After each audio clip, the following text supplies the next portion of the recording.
God only knows what you've been through. God only knows what they say about you. God only knows how it's killing you.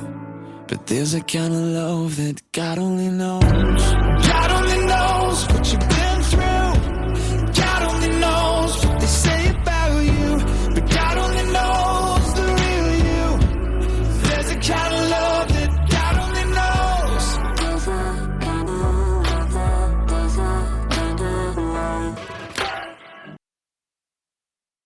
Welcome to Season 2, Episode 13 of Your Journey Is Not Over.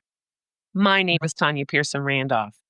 This is my own personal journey, and the expressions and opinions are of my own. I own all the rights to my personal journey and to Your Journey Is Not Over. Neither are to be used, copied, or edited in any way without my consent. When I left off last time, I said I was going to try and jump back on my own personal journey. And I'm getting to what has always been one of my favorite and funniest stories of being what I call an unpredictable teenager. And let's not forget a teacher's daughter to a teacher in the very same school. Looking back, I'm sure there were, I hope, proud moments. And I'm sure there were moments of frustration and moments of what now? By the way, my dad always told me I could write a book on 101 ways on how to skip school all in one day. My shenanigans was something he just got adjusted to. And well, let's just say he understood me or where I was coming from. You know, my logic to whatever situation.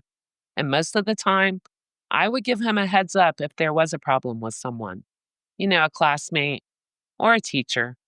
I had a lot of those, sadly. And instead of addressing me with whatever the situation, the other teachers would run to my dad. My dad knew of problems, you know, things before I even did. And he knew my test scores before I did. Teachers are just as what I call busy as the students. My experience, anyway. So, either way, my dad would most of the time know something was brewing. And I also had a habit of breaking away from security and going and getting my dad myself. Security wouldn't chase after me because they already knew where I was going. I was going to get my dad, and then we would go to the dean's office together. They was going to go get him anyway, so I guess I just thought I would save them the time and the energy. I would do it for them. Truly, that's my personality coming out. The truth being, I have so much love and respect for my dad. I didn't want him caught off guard, and I wanted whatever to come from me, not someone else. As I have always said, I tell on myself. I own it. I step up to the plate. Truly, I do. And especially when it came to my dad.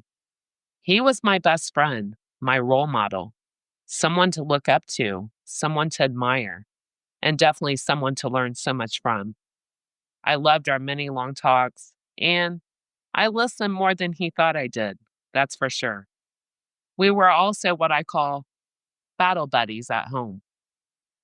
Life at home was just never knowing from day to day.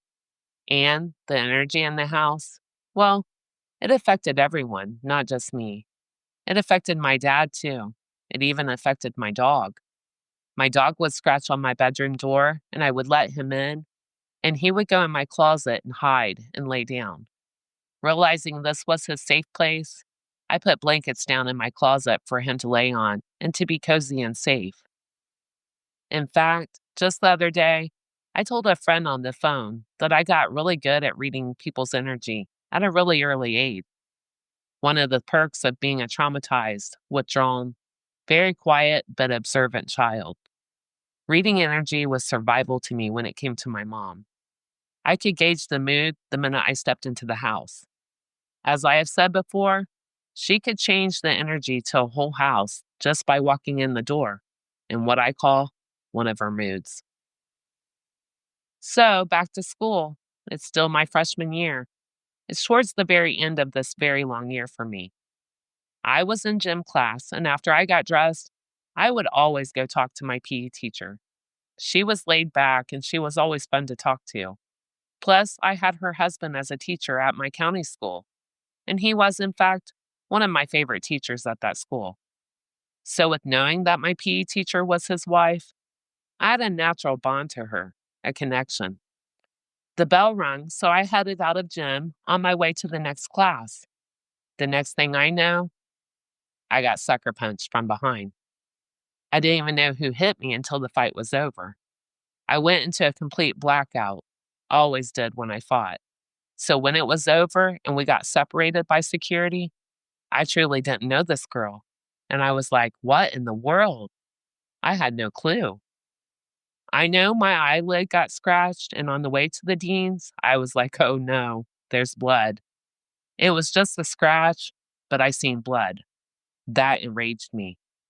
I had just gotten sucker punched, and being fair to say, in an inner city school, that was a no no.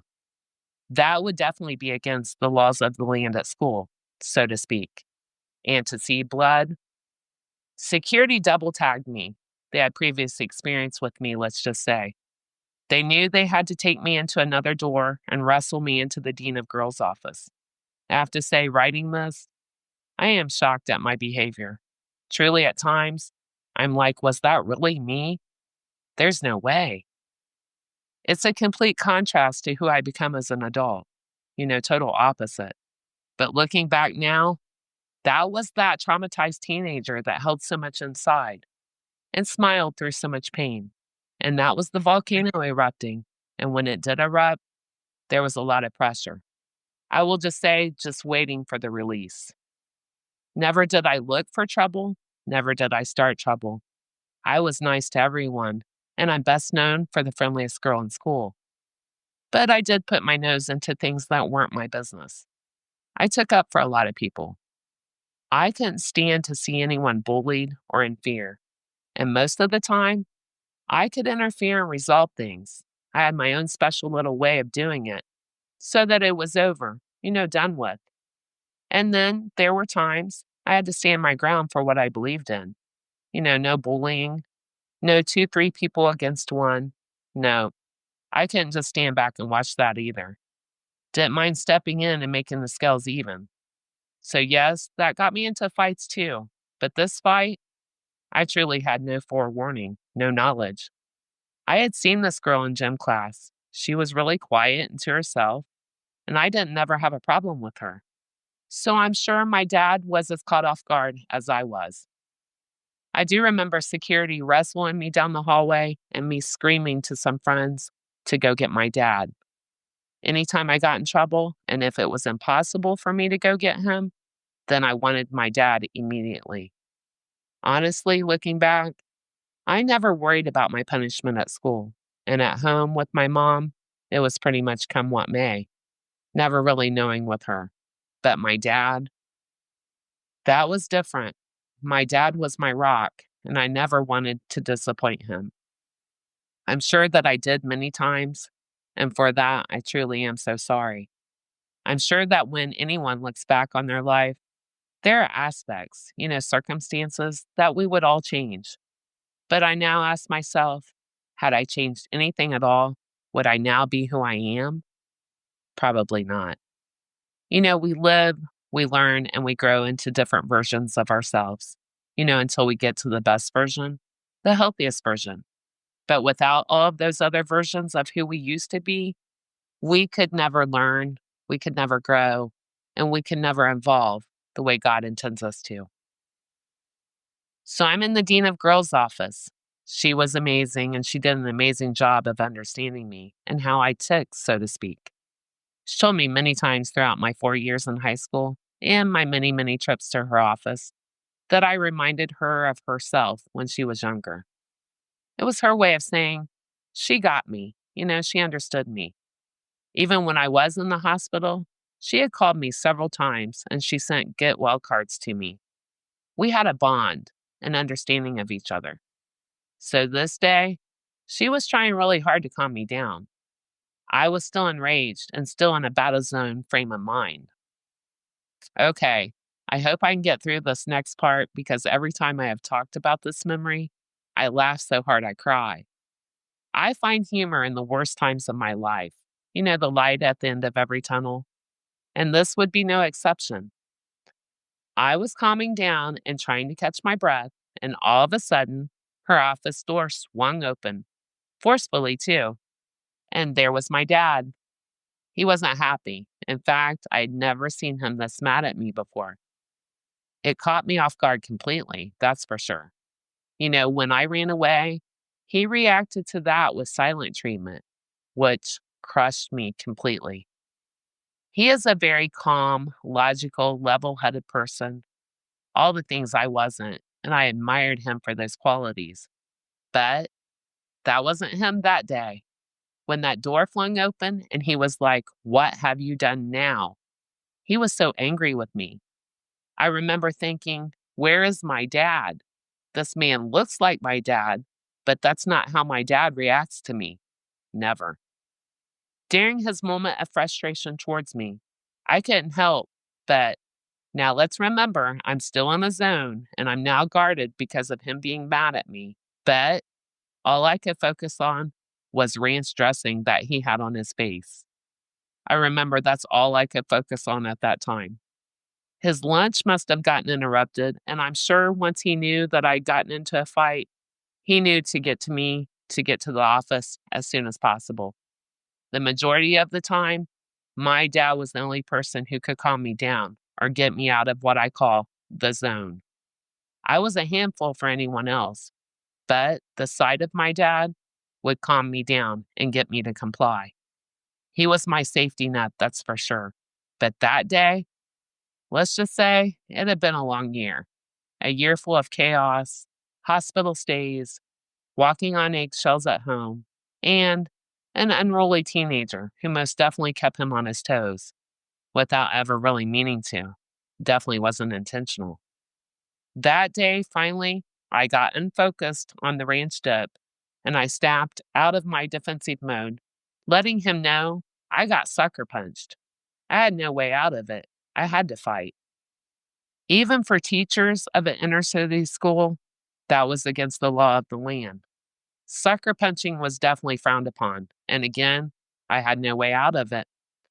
He immediately calmed down and he stepped back and asked me, "Did I get her?"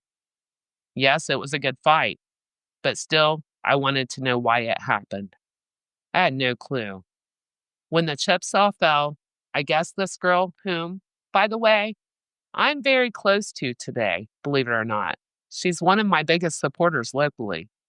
But that day, she thought I had told on her for smoking in the locker room because she perceived it as I was close to our PE teacher. So, it must have been me. It wasn't. I never told on anybody for anything. And again, perception was I was perfect. I didn't do no wrong. Hardly anyone knew that I got high every single day before school, nor did most know I was a smoker myself. The only difference is I rode to school every day with my dad, and I left my cigarette case in the car. And I had promised my dad that I would never smoke on school property. And that's a promise I did keep. So very few people were in my own little world, my own little bubble. So very few knew my secrets. Again, even though I had absolutely no control over this fight, I would regret it even to this day. I didn't know her, only of her, and she didn't know me. But we were both struggling with our own issues at home that nobody even knew about. I don't want to overstep or share too much of her personal journey, and I will just say, once I knew her circumstances, my heart went out to her, and we completely forgot about the fight, and we become fast friends. And again, she supports me completely on my journey. Who would ever think that, right? Two teenage girls, essentially strangers, dealing with our own private battles, find a forever friendship out of a fist fight. Again, God brought us together one way or another. And yes, at times, it's not the most pleasant of ways. But as long as one can find the sun, even through the darkest of clouds, then his will be done. This concludes my podcast for today. Please join me Thursday, listen in, and always remember, your journey is not over. God bless.